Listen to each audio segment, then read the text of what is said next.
ماہ مقدس اور ماہ عظمت کے دنوں میں دو وقت بہت خاص ہے، بہت خاص ہے۔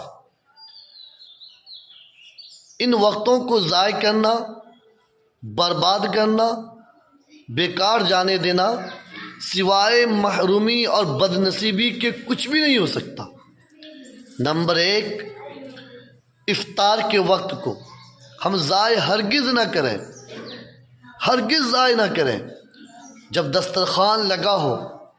دسترخوان سجا ہو اور دسترخوان پر قسم قسم کے میوے جات ہوں، پھل فروٹ ہو، اچھی غذائیں ہوں، اچھی اشیائیں ہوں اور کھانے کو جی چاہ رہا ہو، شربت ہو،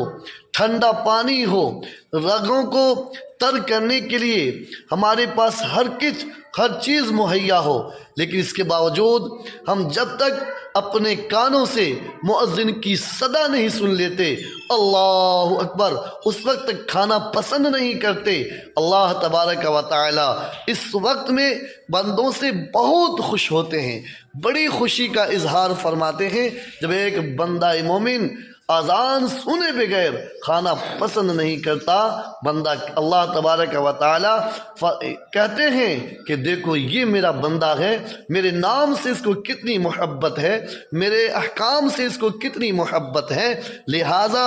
ضروری ہے کہ ہم اس وقت کو بنائیں، اس وقت کو بنائیں، اس وقت کو سنوارنے کی فکر کریں۔ اور اس وقت کو سنوارنا کیا ہے؟ سنوارنا اس وقت کا یہ ہے میرے بھائیوں کہ اس وقت میں اللہ سے لو لگائیں، اللہ کے سامنے مانگیں، اللہ کے سامنے گڑ گڑائیں، اللہ کے سامنے عاجزی بیان کریں، اللہ کے سامنے بے کسی بیان کریں، اپنے ماضی کی زندگیوں پر روئیں دھوئیں، اللہ کی خوشنودی طلب کریں، اللہ کی رضا طلب کریں، اللہ ضرور عطا کرے گا۔